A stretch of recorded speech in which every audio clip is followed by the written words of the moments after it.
Look at this map of active satellites orbiting Earth in April 2026. It is a crowded, high-speed environment, and 65% of these dots belong to a single private company. SpaceX entered the telecommunications market to solve a massive logistical problem.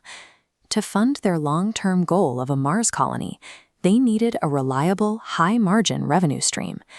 They realized a global internet utility could provide the billions required to build an interplanetary fleet. This dominance was far from guaranteed.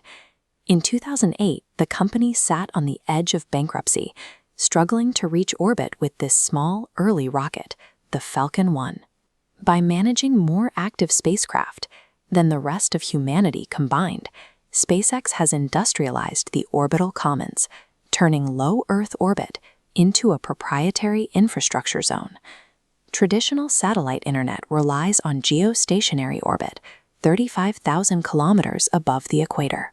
At that distance, the laws of physics dictate a massive delay, over 600 milliseconds, as the signal travels to space and back.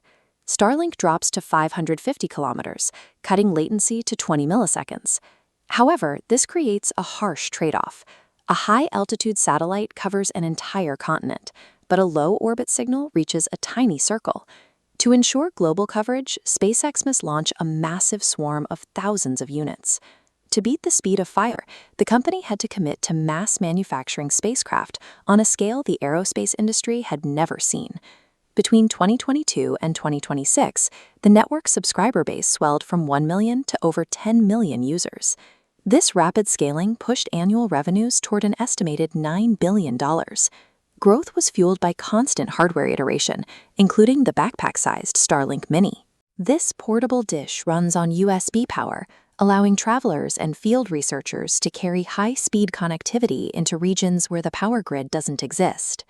The latest expansion, Starlink Mobile, bypasses the dish entirely. By communicating directly with unmodified smartphones, the constellation creates a massive, sky-based cellular network that covers almost any dead zone on the planet. This infrastructure now functions as a borderless mobile utility, providing high-speed access to millions of users who were once entirely dependent on local terrestrial towers. Owning 65% of the world's active orbital hardware creates significant national security anxieties for foreign governments. India, for example, delayed the company's market entry for years over concerns about digital sovereignty. To satisfy local regulators, SpaceX had to agree to build domestic gateway stations and localize all user data. Indian officials sought guarantees that the network could not be used for foreign surveillance or shut down during a national security event. This friction has sparked a scramble for rival constellations. Amazon CEO Andy Jassy is now deploying the first satellites for Amazon Leo, while China is funding state-backed projects to build sovereign networks independent of Western control.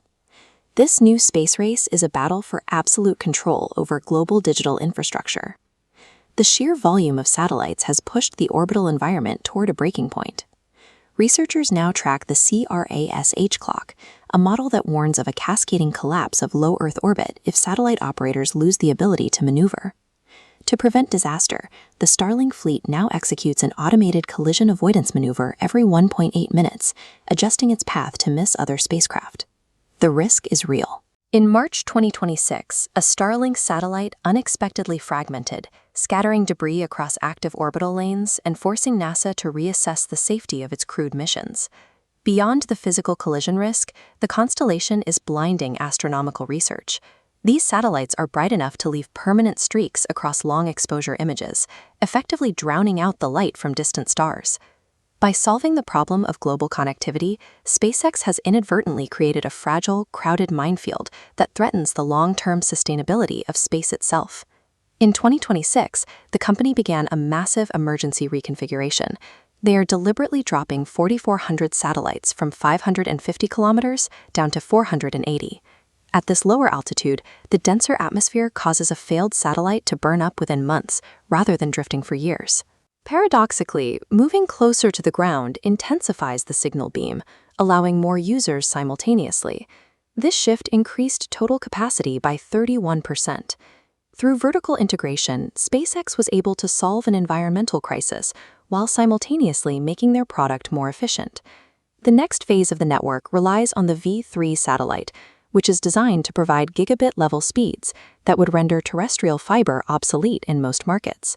However, these next-generation units are too heavy and large for the current Falcon 9 rockets to carry. Reports of pre-IPO filings now value Starlink at $1.75 trillion. That staggering valuation, and the future of the entire network, rests on the successful, rapid deployment of this vehicle, Starship. Starlink has successfully deleted the terrestrial barriers of human connectivity, but its ultimate legacy depends on whether it can sustainably manage the orbital commons it now completely dominates.